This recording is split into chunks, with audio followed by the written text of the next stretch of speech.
आरुह्य मुद्रां करसरसुजैः पुस्तकं शङ्खचक्रे बिभ्रद्भिन्नस्फटिकरुचिरे पुण्डरीके निषण्णः अम्लानश्रीरमृतविशधेरंशुभिः प्लावयन्माम् आविर्भूयादनघमहिमा मानसे वागधीशः रमापतिं पूर्णगुणं मुकुन्दं व्यासञ्च विज्ञानसहस्रभानुं पूर्णप्रबोधञ्च सुतत्वदीपं क्रमाद्गुरूंश्च प्रणमामि मूर्ध्नाम् ಶ್ರೀಗುರುಭ್ಯೋ ನಮಃ ಹರಯೇ ನಮಃ. ಸ್ವಸ್ತ್ಯಸ್ತು ಸತಾಂ. ಜ್ಞಾನಗಮ್ಯ ವಾಹಿನಿಯ ಸಮಸ್ತ ಸಚ್ಚಿಂತಕರಿಗೂ ಕೂಡ ಹೃತ್ಪೂರ್ವಕವಾದಂತಹ ವಂದನೆಗಳು.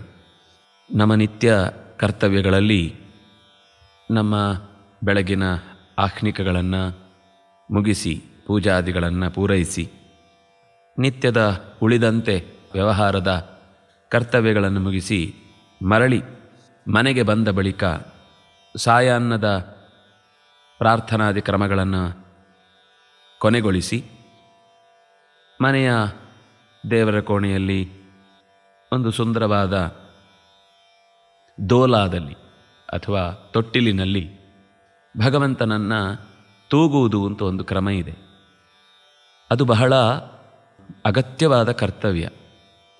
ಯಾಕೆಂದರೆ ನಮಗೆ ನೆಮ್ಮದಿಯ ನಿದ್ದೆಗಾಗಿ ಮತ್ತು ಆ ಇಡೀ ದಿನದ ಎಲ್ಲ ಕರ್ತವ್ಯಗಳನ್ನು ಸಮರ್ಪಿಸುವುದಕ್ಕಾಗಿ ಈ ರೀತಿಯ ದೋಲ ಆಚರಣೆ ಅಥವಾ ತೂಗುವ ಕ್ರಮ ನಾವು ಮಠಗಳಲ್ಲೆಲ್ಲ ತೂಗೀರೆ ರಾಯರ ತೂಗೀರೆ ಅಂತ ಹೇಳುವ ಪದ್ಯಗಳನ್ನು ಕೇಳಿರ್ತೇವೆ.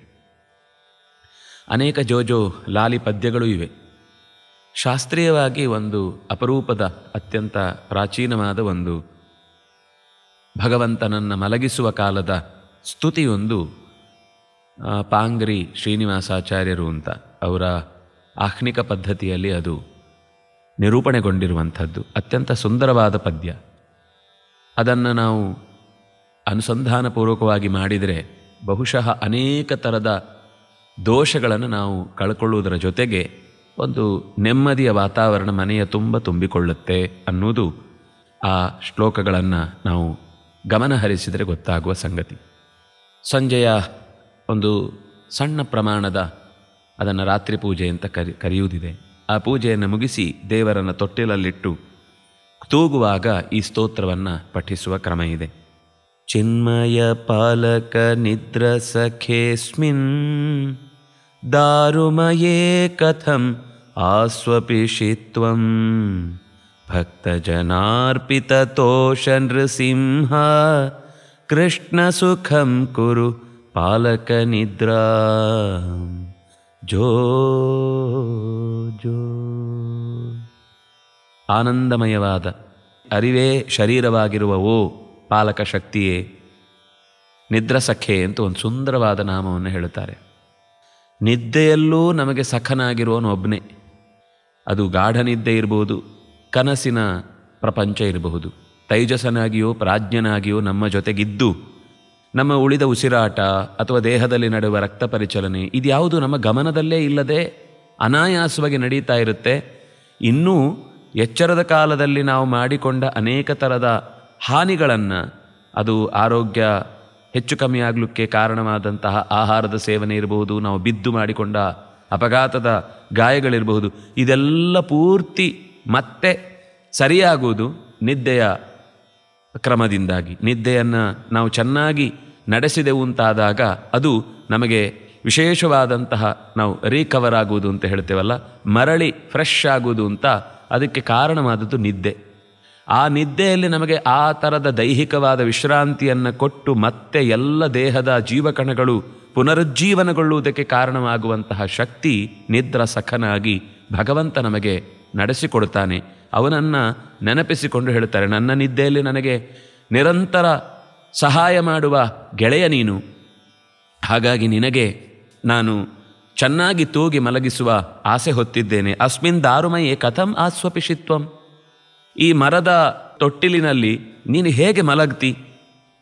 ಭಕ್ತಜನಾರ್ಪಿತ ತೋಷ, ಜನರು ಅರ್ಪಿಸಿದ ಪದಾರ್ಥಗಳಿಂದಲೇ ನನಗೆ ಹಂಸತೂಲಿಕಾ ತಲ್ಪ ಕೊಡಬೇಕು ಅಂತ ಆಸೆ ಪಟ್ಟರೂ ಕೂಡ ಆಗದೇ ಹೋದರೂ ನೀನು ನನಗೆ ಅಂಥದ್ದೊಂದು ತೊಟ್ಟಿಲನ್ನು ಕಲ್ಪಿಸಲಿಲ್ಲ ಅಂತ ಕೋಪ ಮಾಡಿಕೊಳ್ಳದೆ ನನ್ನ ಹತ್ರ ಚಿನ್ನದ್ದೋ ಬೆಳ್ಳಿದ್ದೋ ಇನ್ಯಾವುದ್ಯಾವುದೋ ರತ್ನಮಯವಾದಂತಹ ದೇವತೆಗಳು ಅರ್ಪಿಸುವ ರೀತಿಯ ತೊಟ್ಟಿಲು ಇಲ್ಲದೇ ಹೋದರೂ ಭಕ್ತರು ಅರ್ಪಿಸಿದ ದಾರುಮಯವಾದ ತೊಟ್ಟಿಲಿನಲ್ಲೇ ಮರದ ತುಂಡಿನ ಜೋಕಾಲಿಯ ರೀತಿಯ ವಸ್ತುವಿನಲ್ಲೇ ನೀನು ಮಲಗಿ ನಿದ್ರಿಸ್ತಿ. ಹೇ ಕೃಷ್ಣ, ಪಾಲಕ, ಪಾಲಿಸುವವನೇ, ತ್ವಂ ಸುಖಂ ನಿದ್ರಾಂ ಕುರು, ನೀನು ಚೆನ್ನಾಗಿ ನಿದ್ದೆ ಮಾಡಿ ಈ ಭಕ್ತನ ಆಶೋತ್ತರಗಳನ್ನು ಈಡೇರಿಸು ಅಂತ ಕೇಳ್ತಾ ಇದ್ದಾರೆ. ಮತ್ತೆ ಎರಡನೆಯ ಪದ್ಯದಲ್ಲಿ ಬ್ರಹ್ಮ ಶಿವಾದಿ ಸುರಾನುದರೇ ಭೋ ಸ್ಥಾಪಯ ಜೀವಗಣಾನ್ ಪ್ರವಿಭಕ್ತಾನ್ ಸರ್ಜನ ಪಾಲನಾ ಆವಿರಮತ್ವಂ ಕೃಷ್ಣ ಸುಖಂ ಕುರು ಪಾಲಕ ನಿದ್ರಾ. ನಾಲ್ಮೊಗ, 5 ಮೋರೆಯವ, ಇನ್ನುಳಿದಂತೆ ಇಂದ್ರಾದಿ ಸಕಲ ದೇವತೆಗಳನ್ನೂ ಕೂಡ ಹೊಟ್ಟೆಯಲ್ಲಿ ಹೊತ್ತು ಸಕಲ ಜೀವಗಣಗಳನ್ನು ಕೂಡ ಅವರವರ ಸ್ವಭಾವದಿಂದ, ಯೋಗ್ಯತೆಯಿಂದ, ಗುಣಗಳಿಂದ ಪ್ರತ್ಯೇಕವಾದಂತಹ ವಿಚಿತ್ರವಾದ ಲೋಕ ವ್ಯವಸ್ಥೆಗೆ ಕಾರಣರಾದಂತಹ ಜೀವಿಗಳನ್ನು ನೀನು ಸರ್ಜನ, ಸೃಜಿಸುವೆ, ಪಾಲನ, ಅವರನ್ನು ಪೊರೆಯುವೆ, ಕೊನೆಗೆ ಅವರನ್ನು ಕೊನೆಗಾಣಿಸುವೆ. ಹಾಗಾಗಿ ನೀನು ವಿಶ್ರಾಂತಿ ಸ್ವೀಕರಿಸು ಕೃಷ್ಣ. ಎಲ್ಲ ರೂಪಗಳಿಗೂ ಕೃಷ್ಣ ಅನ್ನುವ ನಾಮಸ್ಮರಣೆಯನ್ನು ಸಮಾನವಾದ ರೂಪದಲ್ಲಿ ಇಲ್ಲಿ ಸ್ತುತಿ ಮಾಡಿದ್ದಾರೆ. ಓ ಪಾಲಕನೇ, ನೀನು ನೆಮ್ಮದಿಯ ನಿದ್ದೆಯನ್ನು ಮಾಡು ಅಂತ ಕೇಳ್ತಾ ಇದ್ದಾರೆ. ಜೀವ ಜಡಾದಿಕ ಸೃಷ್ಟಿಕೃತೌ ತೇ ನೂನಮಭೂಚ್ರಮ ಜಾತಮಧೀಶ ವಿಶ್ರಮನಾಥ ಕುರು ಕ್ಷಣ ಮಾತ್ರಂ ಕೃಷ್ಣ ಸುಖಂ ಕುರು ಪಾಲಕ ನಿದ್ರಾಂ ಜೋ ಜೋ. ಜೀವಗಳು ಮತ್ತು ಜಡ ಇದೆರಡು ಪರಸ್ಪರ, ಜೀವಗಳಲ್ಲಿ, ಜಡಗಳಲ್ಲಿ, ಜೀವಜಡಗಳಿಗೆ ಪರಸ್ಪರ ವಿಶಿಷ್ಟವಾದ ಭೇದ ಇದ್ದು ಅವುಗಳನ್ನು ಅದೇ ರೀತಿಯಾಗಿ ಸೃಷ್ಟಿ ಮಾಡಿ ನೀನು ಅನೇಕ ಚಟುವಟಿಕೆಗಳಲ್ಲಿ ನಿನ್ನನ್ನು ತೊಡಗಿಸಿಕೊಂಡು ನಮ್ಮೆಲ್ಲರ ಮೇಲೆ ಪ್ರೀತಿಯಿಂದ ಎಡೆಬಿಡದ ಅವಿರತವಾದ ಶ್ರಮ ಅನ್ನಿಸುವ ರೀತಿಯಲ್ಲಿ, ವಸ್ತುತಃ ನಿನಗೇನು ಶ್ರಮ ಇಲ್ಲ, ಆದರೆ ಶ್ರಮ ಆಯಿತೋ ಏನೋ ಅಂತ ನಮಗೆ ನಿನ್ನ ಬಗ್ಗೆ ತುಂಬ ಕಾಳಜಿ. ನಿನಗೆ ಶ್ರಮ ಆಗಲ್ಲ ಅಂತ ಗೊತ್ತು, ಆದರೆ ನಮಗೆ ಶ್ರಮ ಆಗುತ್ತಲ್ಲ, ನಿನ್ನ ಕೆಲಸವನ್ನು ನೋಡಿ ಶ್ರಮ ಆಗುತ್ತೆ ನಮಗೆ.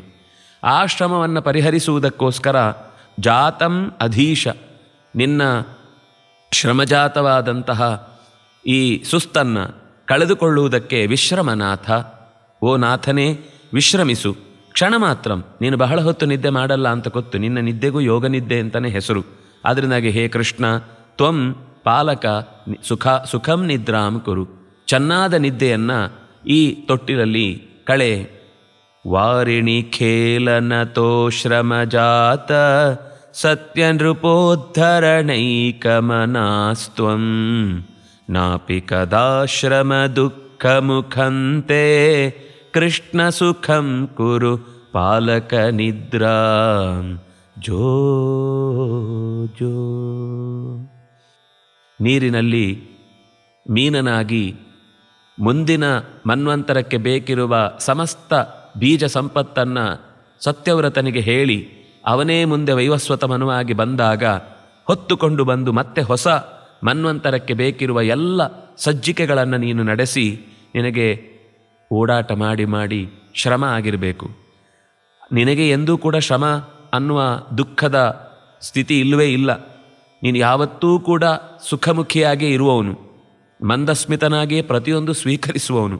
ಆದರೆ ನನಗೆ ನಿನ್ನ ಈ ಓಡಾಟದ ದೀರ್ಘವಾದ ಪ್ರಯಾಣದ ಬಗೆಗೆ ಆಲೋಚನೆ ಹಚ್ಚಿ ನೀನೊಂದು ಸ್ವಲ್ಪ ಹೊತ್ತು ನನ್ನ ಎದುರುಗಡೆ ನಿದ್ದೆ ಮಾಡ್ತಾ ಇದ್ದಿ ಅಂದರೆ ನನಗೆ ನಿನ್ನನ್ನು ನಿದ್ರೆಗೆ ಒಳಪಡಿಸಿದ ಸೇವೆಯ ಭಾಗ್ಯ ಸಿಕ್ಕಿತು ಅಂತ ಅನ್ನೋದಕ್ಕೆ ಕರೆದು ಈ ತೊಟ್ಟಿಲಲ್ಲಿ ಮಲಗಿಸಿ ಮಲಗೂಂತ ಕೇಳಿಕೊಳ್ತಾ ಇದ್ದೇನೆ ಅಂತ ಹೇಳುತ್ತಾ ಇದ್ದಾರೆ.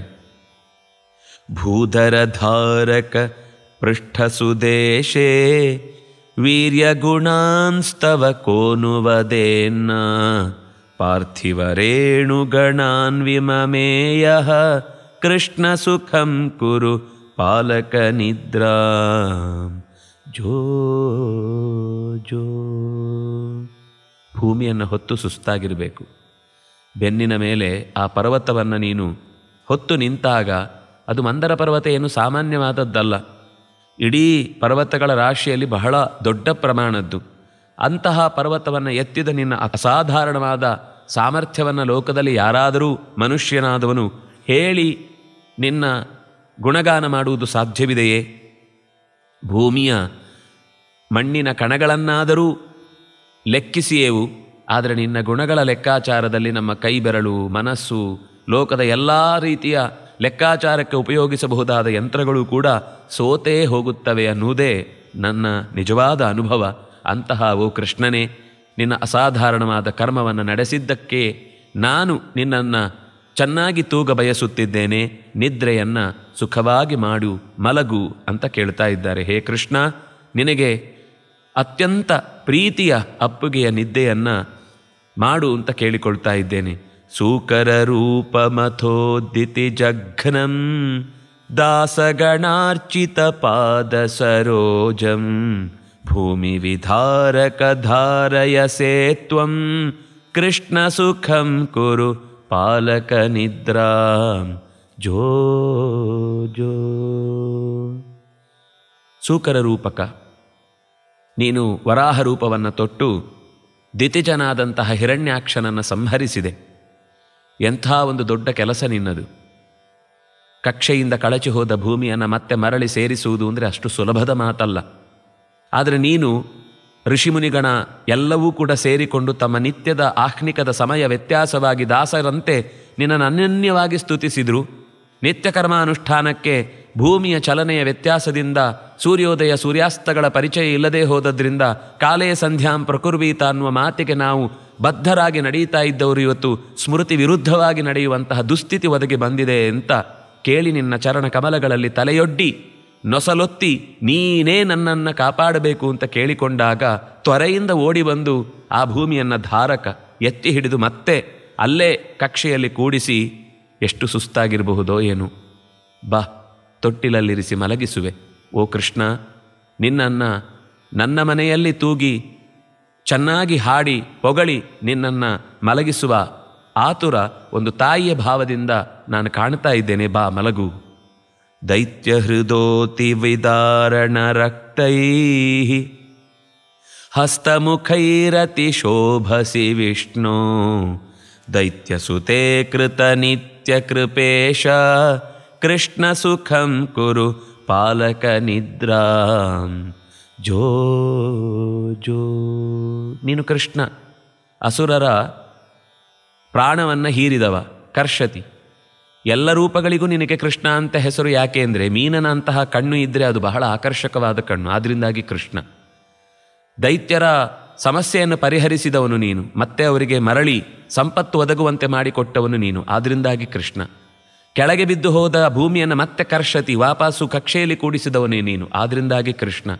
ಈಗ ಹಿರಣ್ಯ ಕಶುಪುವಿನ ಎದೆಯನ್ನು ಹೊಕ್ಕಳನ್ನು ಬಗೆದು ಅಲ್ಲಿರುವ ಇನ್ನಷ್ಟು ಪ್ರಹ್ಲಾದರ ಎಲ್ಲಿಯಾದರೂ ಸಿಕ್ಕಿದರೆ ಸಾಕು ಅಂತ ಆ ರೀತಿಯಾಗಿ ಅವನ ಪ್ರಾಣವನ್ನು ಹರಣೆ ಮಾಡಿ ಆಕರ್ಷಿಸಿ ನೀನು ಕೃಷ್ಣನಾಗಿದ್ದಿ. ದೈತ್ಯರ ದುರುಳತನದ ಮೇರೆ ಮೀರಿದಾಗ ಅದರಿಂದ ಒದ್ದಾಟಕ್ಕೆ ಒಳಪಟ್ಟಂತಹ ದೇವತಾ ಉಪದೇವತಾಗಳ ಗಣಗಳನ್ನೆಲ್ಲ ಸಮಾಧಾನಪಡಿಸುವುದಕ್ಕಾಗಿ ನೀನು ನಿನ್ನ ನೆತ್ತರಿನಿಂದ ತೊಯ್ದ ಚೆನ್ನಾಗಿ ಅದು ತೊಟ್ಟಿಕ್ಕುವಂತಹ ಸ್ಥಿತಿಯಲ್ಲೇ ನೀನು ಉಗ್ರನಾಗಿ ನಿಂತು ಅವರಿಗೆ ರಕ್ಷಣೆಯ ಭರವಸೆಯನ್ನು ಕೊಟ್ಟು ದುರುಳರಿಗೆ ಇನ್ನೊಮ್ಮೆ ಈ ರೀತಿ ಯಾವತ್ತೂ ಅವರು ತಪ್ಪು ಮಾಡಬಾರದು ಅನ್ನುವ ಅವರಿಗಿದ್ದ ಧೈರ್ಯವನ್ನೇ ಉಡುಗಿಸಿದಂತಹ ಓ ವಿಷ್ಣುವೇ, ವಿಷವನ್ನು ಕಳೆಯುವವನೇ, ದಿತಿಯ ಮಕ್ಕಳಲ್ಲಿ ಕಾಣಬಹುದಾದ ಅತ್ಯಂತ ಕೆಟ್ಟತನವನ್ನು ನಿಗ್ರಹಿಸಿ ಇನ್ನೆಂದೂ ಕೂಡ ಅವರು ಆ ತಪ್ಪು ಮಾಡದಂತೆ ನಿತ್ಯವೂ ಕೃಪೆಯನ್ನು ತೋರಿ ಸಜ್ಜನರನ್ನು ಉದ್ಧರಿಸುವ ಓ ನರಸಿಂಹ ಕೃಷ್ಣನೇ, ನಿನಗೆ ಅನಂತವಾದ ಪ್ರೀತಿಯ ತುಂಬಿದ ಒಲುಮೆಯ ಜೋಗುಳದ ಹಾಡನ್ನು ಹಾಡ್ತಾ ಇದ್ದೇನೆ. ಅದನ್ನು ಸ್ವೀಕರಿಸಿ ನನ್ನ ತೊಟ್ಟಿಲಲ್ಲಿ ಮಲಗು.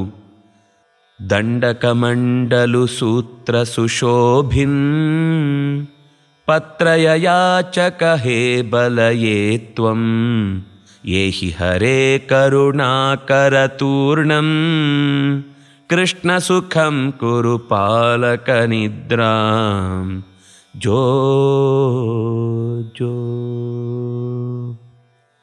ಪುಟ್ಟಿದೊಡನೆ ಅಪ್ಪನಿಂದ ಪುಟ್ಟ ಹುಡುಗ ಅನ್ನುವ ರೀತಿಯ ವಾಮನ ಅನ್ನುವ ಹೆಸರು ಪಡೆದು ಕಶ್ಯಪ ಮತ್ತು ಅದಿತಿಗಳಿಗೆ ಖುಷಿಯೊಡ್ಡಿ ನೇರ ಕೈಯಲ್ಲಿ ಉಪನಯನವನ್ನು ಮಾಡಿಕೊಂಡು ಗಾಯತ್ರಿಯ ಮಂತ್ರವನ್ನು ಹೃದಯದಲ್ಲಿ ಧರಿಸಿಕೊಂಡು ಛತ್ರವನ್ನು ಕೈಯಲ್ಲಿ ಹಿಡಿದು ಬಲಿ ಮಾಡುತ್ತಾ ಇರುವಂತಹ ಯಾಗದ ವೇದಿಕೆಯತ್ತ ನೀನು ದಾಪುಗಾಲಿಟ್ಟುಕೊಂಡು ಬರುವ ಆ ದುಡುದುಡು ಹೆಜ್ಜೆಯಿಂದ ನಿನಗೆ ಬಹುಶಃ ಸುಸ್ತಾಗಿರಬೇಕು. ಅಷ್ಟೇ ಅಲ್ಲ, ನೀನು ಎರಡೆರಡು ಕಾಲುಗಳಿಂದ ಭೂಮಿ ಆಕಾಶಗಳನ್ನು ಅಳೆದು ಆ ರೀತಿ ನಿಂತ ಬಳಿಕ ಆ ಹೃದಯದಲ್ಲೇ ತನ್ನನ್ನು ತೋರಬೇಕು ಅಂತ ನಿನಗೆ ತಲೆಯೊಡ್ಡಿ ಆತ್ಮ ನಿವೇದನೆ ಮಾಡಿಕೊಂಡ ಬಲಿಯನ್ನು ಪಾತಾಳಕ್ಕೆ ತಳ್ಳಿ ಬಹುಶಃ ನಿನಗೆ ಸುಸ್ತಾಗಿರಬೇಕು. ಏಹಿ ಹರೆ, ಓ ಕರುಣಾಪೂರ್ಣನೇ, ತೂರ್ಣಂ, ಬಹಳ ಬೇಗ ಬಾ, ತಡ ಮಾಡದೆ ನನ್ನ ತೊಟ್ಟಿಲಲ್ಲಿ ಮಲಗಿ ನಿದ್ದೆಗೈ, ನಿನಗೆ ಅತ್ಯಂತ ಮುದ್ದಾದ ಮಾತುಗಳಿಂದ ಹೊಗಳಿ ಹೊಗಳಿ ನಿನ್ನನ್ನು ಮಲಗಿಸ್ತೇನೆ ಅಂತ ಪತ್ರಯ ಯಾಚಕ.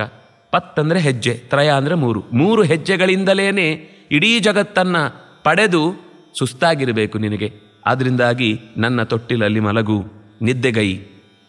ಕ್ಷತ್ರಿಯ ಘಾತಕ ರಾಮ ರಮೇಶ, ಶ್ರೋತ್ರಿಯ ಪಾಲಕ ವೇದ ಸುಗಮ್ಯ, ಭೇದ ವಿವರ್ಜಿತ ರೂಪಧರಾರ್ಹನ್, ಕೃಷ್ಣ ಸುಖಂ ಕುರು ಪಾಲಕ ನಿದ್ರಾಂ, ಜೋ ಜೋ. ತಾಯಿಯ ಒಡಲಿನ ಮೇಲೆ 21 ಬಾರಿ ಆಕೆ ತನ್ನ ಗಂಡನನ್ನು ಕಳೆದುಕೊಂಡ ವೇದನೆಯಿಂದ ಒದ್ದಾಡುವಾಗ, ಬಡಿದುಕೊಂಡಾಗ, ನೀನು ಕ್ಷತ್ರಿಯರನ್ನು ಸಂಹರಿಸ್ತೇನೆ ಅಂತ ಕಟ್ಟಿಗೆ ಕಡಿಲಿಕ್ಕೆ ಅಂತ ತೆಗೆದುಕೊಂಡು ಹೋದ ಪರಶುವನ್ನು, ಕ್ಷತ್ರಿಯರ ತಲೆ ಕೈ ತೋಳುಗಳನ್ನೆಲ್ಲ ಕತ್ತರಿಸುವುದಕ್ಕಾಗಿ ನೀನು ಹೊರಟು ನಿಂತೆ.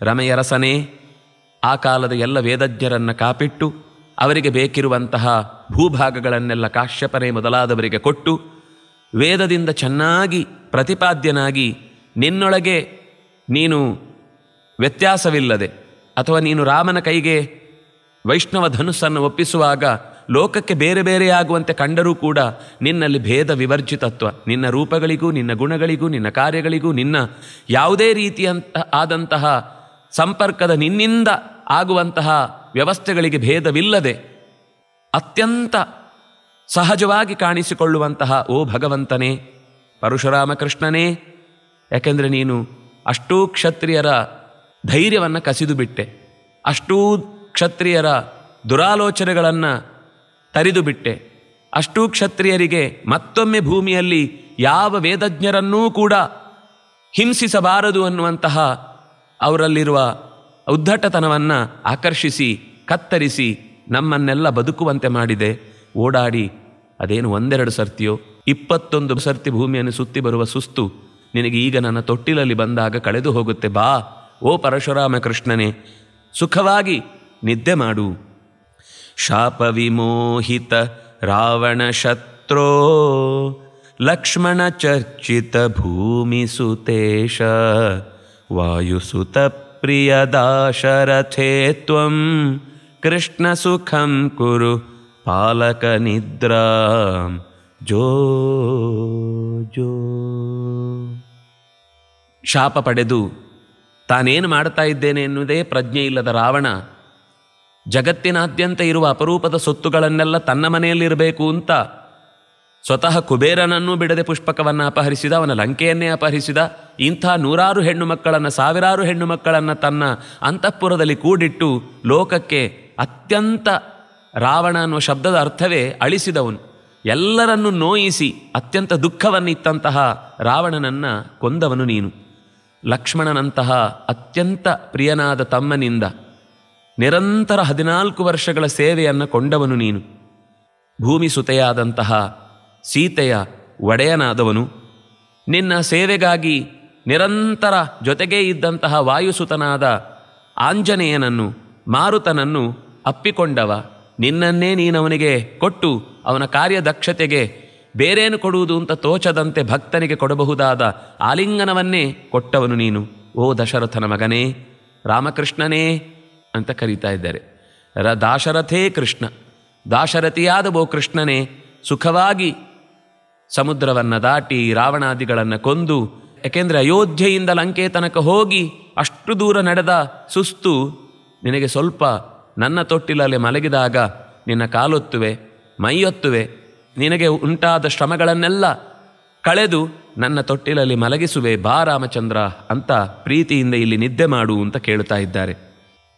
ಯಾದವನಂದನ ಪಾಂಡವ ಬಂಧೋ ಗೋಪಕುಲೋದ್ವಹ ಚಿತ್ಸುಖ ಸಿಂಧೋ ಕಂಸ ವಿಮರ್ದನ ಕಾರಕ ದೇವ ಕೃಷ್ಣ ಸುಖಂ ಕುರು ಪಾಲಕ ನಿದ್ರಾ ಜೋ ಜೋ. ಯಾದವರಿಗೆ ಆನಂದವನ್ನಿತ್ತವ. ಕಂಸನ ಕೈಯಲ್ಲಿ ಯಾದವರೆಲ್ಲರೂ ಕೂಡ ಹೇಳ ಹೆಸರಲ್ಲಿ ಇಲ್ಲದಂತೆ ನಾಪತ್ತೆಯಾದ ಸಂದರ್ಭದಲ್ಲಿ ತಮ್ಮ ತಮ್ಮ ಉದ್ಯೋಗಗಳನ್ನೇ ಮರೆತು ಯಾವುದೋ ಜೀವನ ವೃತ್ತಿಗಾಗಿ ಎಲ್ಲೆಲ್ಲೋ ಅಡಗಿ ಕೂತವರನ್ನೆಲ್ಲ ಮತ್ತೆ ಒಂದೆಡೆ ಸೇರಿಸಿ ಮತ್ತೆ ಅವರ ಕೈಗೆ ಅಧಿಕಾರವನ್ನು ಕೊಟ್ಟು ಅವರ ಕ್ಷತ್ರ ಧರ್ಮವನ್ನು ಮತ್ತವರ ಕೈಯಿಂದಲೇ ನಡೆಸುವಂತಹ ಆನಂದವನ್ನು ಕೊಟ್ಟವನು ನೀನು.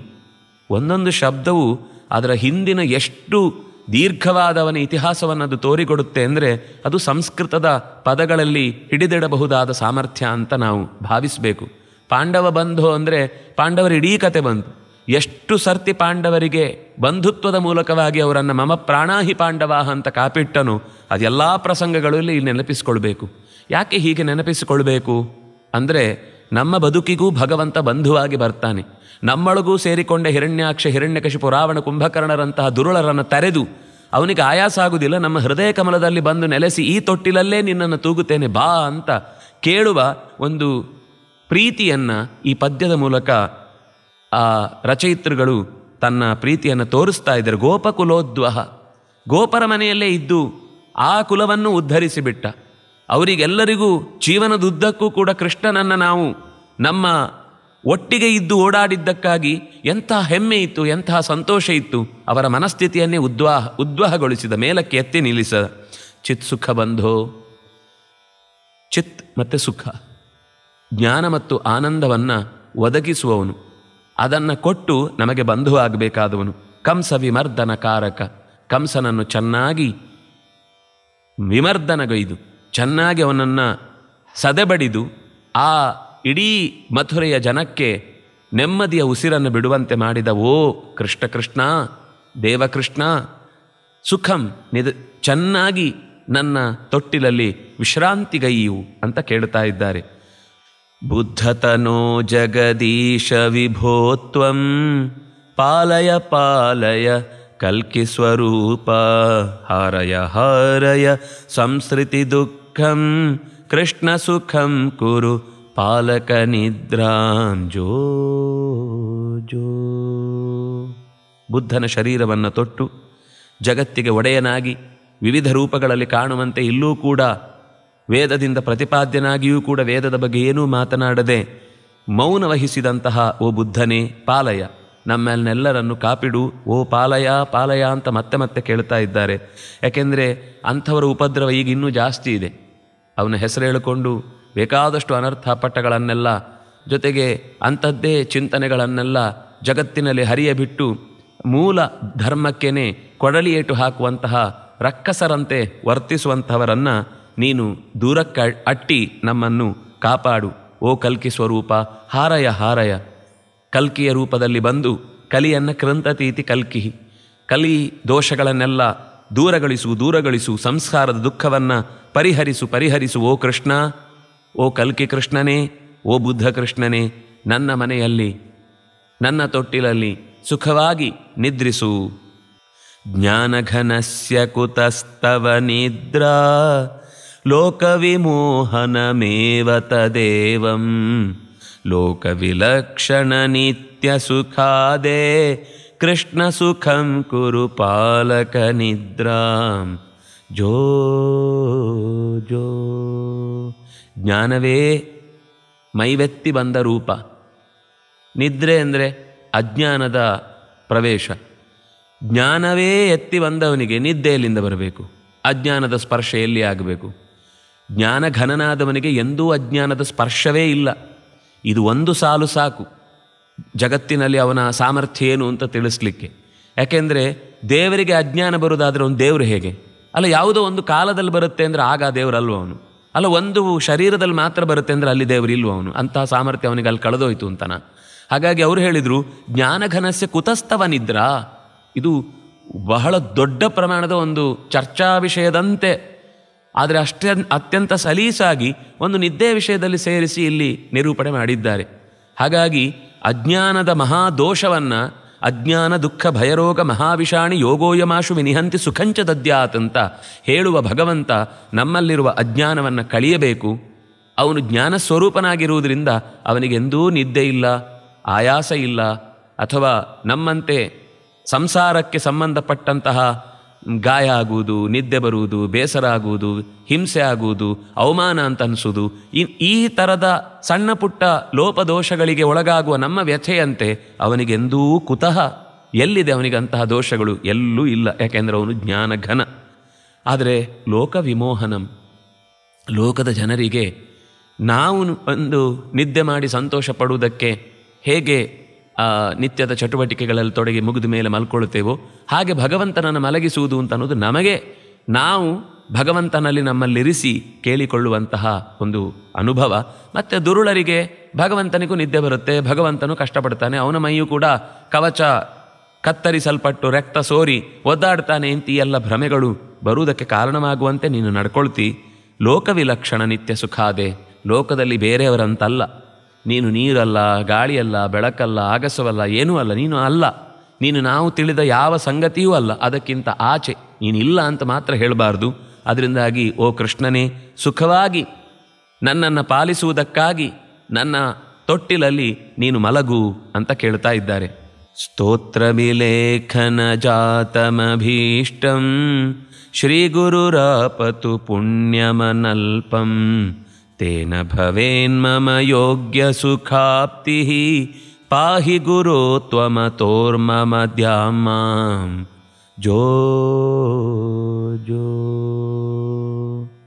ಈ ಸ್ತುತಿಯನ್ನು ಬದುಕಿನ ಎಲ್ಲ ಅಭೀಷ್ಟಗಳು ಈಡೇರಲಿ ಅಂತ ನಿನ್ನನ್ನು ಮಲಗಿಸುವ ನೆಪದಲ್ಲಿ ಹಾಡಿದ್ದೇವೆ. ಗುರುಗಳು ಇದರಿಂದ ಪ್ರೀತನಾಗಲಿ, ಲೋಕಗುರುವಾಗಿ ನೀನೇ ಇದರಿಂದ ಲೆಕ್ಕವಿಲ್ಲದಷ್ಟು ಬದುಕಿಗೆ ಎತ್ತರಕ್ಕೇರಿಸುವ ಪುಣ್ಯವನ್ನು ಒದಗಿಸು. ಇದರಿಂದ ನನ್ನ ಯೋಗ್ಯತೆಗೆ ತಕ್ಕ ಸುಖವನ್ನು ಪಡೆಯುವಂತಾಗಲಿ.